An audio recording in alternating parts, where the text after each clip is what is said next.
할렐루야. 사랑하는 반석의 성도 여러분, 2월 28일 월요일 아침 아까베 시간이 돌아왔습니다.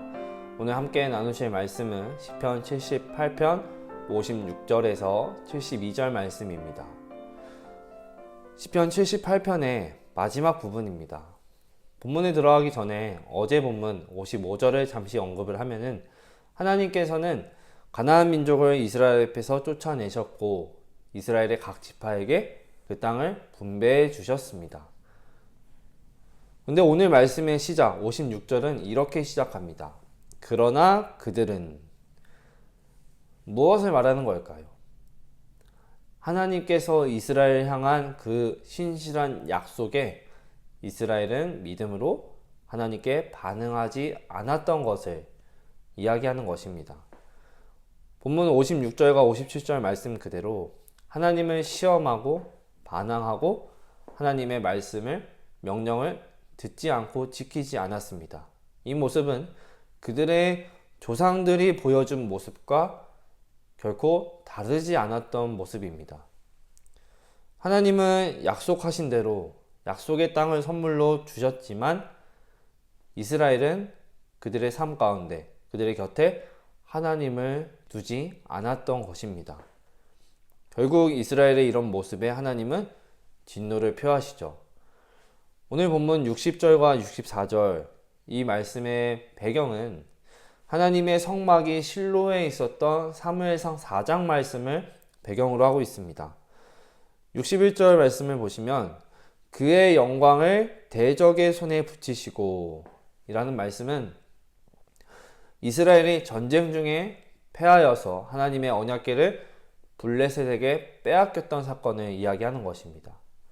그리고 64절 상반절 보시면 그들의 제사장들은 칼에 엎드러지고, 이 말씀은 대제사장 엘리의 부패한 두 아들 바로 홈니와 비느하스가 블레셋과의 전투에서 죽임을 당한 사건을 이야기합니다. 그리고 64절 하반절 그들의 과부들은 애곡도 하지 못하였도다. 이 말씀의 배경은 바로 남편이 죽고 언약궤를 블레셋에게 빼앗겼다는 소식을 들은 비느하스의 아내가 해산을 하고 죽어가면서 아들의 이름을 이가봇, 즉 하나님의 영광이 떠났다 라는 것을 이야기하는 것입니다. 하나님은 이런 상태의 이스라엘을 돕지 않으셨습니다. 내버려 두셨습니다. 왜일까요? 하나님께서 이스라엘의 반복되는 이 범죄에 진노하셨기 때문입니다. 그러나 이 하나님의 진노가 또 영원하지는 않았습니다. 65절과 66절에서 이렇게 기록되어 있죠. 함께 말씀 보시면 그때 주께서 잠에서 깨어난 것처럼 포도주를 마시고 고함치는 용사처럼 일어나사 그의 대적들을 쳐 물리쳐서 영원히 그들에게 욕되게 하셨도다. 시인은 본문에서 하나님을 표현하기를 잠에서 깨어난 술 취한 용사로 지금 표현합니다. 지금까지는 마치 주무시는 것처럼 이스라엘 백성들을 진노 가운데, 고통 가운데 그냥 내버려 두셨습니다. 그러나 이제는 잠에서 깨어 일어나셨습니다. 그리고 백성들을 위해서 일하시고 결국 이스라엘은 손가락 하나 까딱하지 않고 언약궤를 다시 돌려받게 됩니다. 이 일은 이전에도 똑같습니다. 이스라엘이 출애굽할 때에도 그들은 사실 손가락 하나 까딱하지 않았습니다.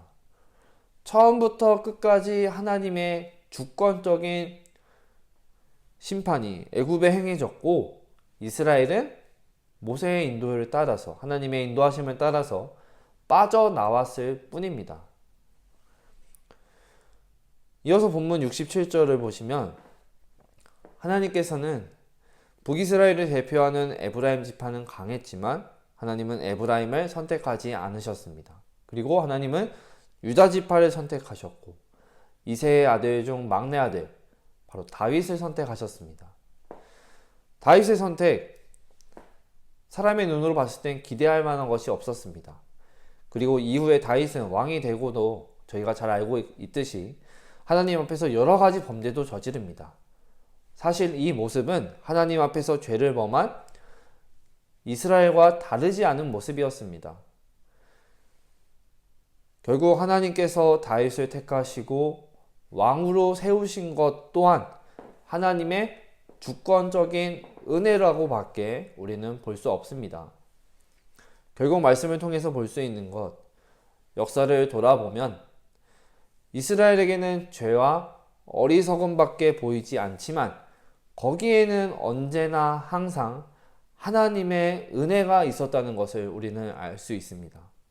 그리고 그 하나님의 은혜가 이스라엘의 범죄와 그 모든 것을 다 이기게 하셨고 인도하셨음을 우리는 볼 수가 있습니다.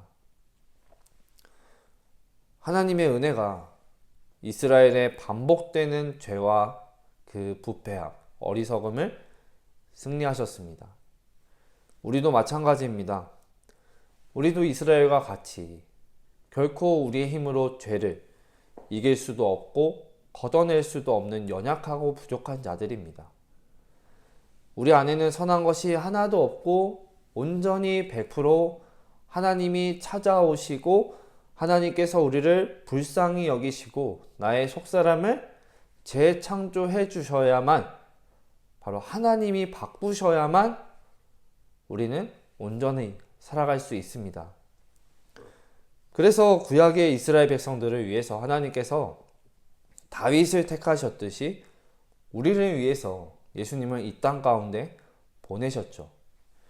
우리 스스로는 도저히 해결할 수 없는 죄의 문제, 이 구원의 문제를 하나님이 직접 해결해 주시기 위해서 오신 것입니다. 아무리 기적이 나타나고 홍해가 갈라지고 만나가 떨어져도 그 모든 것을 경험해도 안 되기 때문에 예수님께서 자신의 몸을 찢고 피를 흘리시면서까지 몸소 우리에게 구원의 길을 열어놓으셨다는 것을 우리는 반드시 기억해야 합니다. 나아가서 예수님의 십자가 그 죽음 가운데 거기서 하나님의 은혜가 나타났고 그 은혜가 사망 권세, 죄를 이기셨습니다. 우리도 오늘도 이 은혜에 붙들리며 살아갈 수밖에 없는 연약한 자들입니다. 말씀을 정리하도록 하겠습니다. 오늘 우리가 살아갈 수 있는 이유는 내가 주님으로 인해서 살려냄을 받았어도 여전히 죄를 짓고 이기지 못하고 여전히 나를 위해서만 나만을 생각하면서 살아가는 이런 모습이 있음에도 불구하고 우리를 그냥 내버려 두시지 않고 우리를 건져내 주시기 위해서 자기 몸을 찢으시며 피 흘리신 그 주님의 은혜와 사랑 때문이라는 것을 붙드시고 기억하셨으면 좋겠습니다. 내 삶의 조건이, 어떤 상황과 환경이 나의 삶 가운데 평안과 안전을 가져다 주고 보장해 주지 않습니다.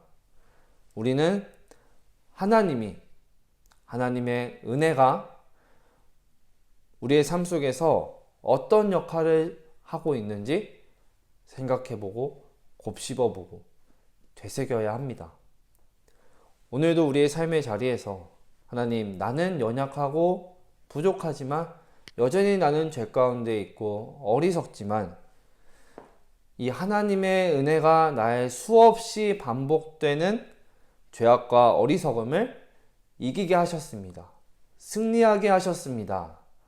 라는 이 고백이 우리의 삶의 자리 가운데 흘러나기를, 또 붙들며 나아가기를 간절히 소망합니다. 기도하시겠습니다. 하나님 감사합니다. 오늘도 우리에게 말씀 가운데 깨닫게 하시고 또 들려주시니 주님 감사합니다. 하나님, 여전히 우리 가운데도 죄와 부패와 어리석음이 있음을 고백합니다. 이 모든 것 내 힘으로 이길 수 없는 걸 주님께서 너무 잘 아셨기에 이 땅 가운데 오셨고 지금 우리를 붙드시고 계신 줄 믿습니다. 이 하나님의 은혜를 망각하지 않게 하시고 오늘도 하나님의 은혜에 붙들려서 그 십자가의 사랑과 은혜에 붙들려서 그 은혜로 말미암아 힘이어 나아가는 복된 우리의 삶의 자리가 될 수 있도록 주님 인도하시고 함께하여 주시옵소서. 나는 부족하고 연약하지만 하나님의 은혜가, 하나님의 그 십자가 사랑이 나를 이기게 하셨습니다 라는 고백이 우리의 삶의 자리 가운데 넘쳐나도록 주께서 인도하시고 함께하여 주시옵소서. 감사드리며 예수님의 이름으로 기도드립니다. 아멘. 사랑하는 성도 여러분, 오늘 하루도 말씀을 붙들고 승리하며 나아가시기를 간절히 소망합니다.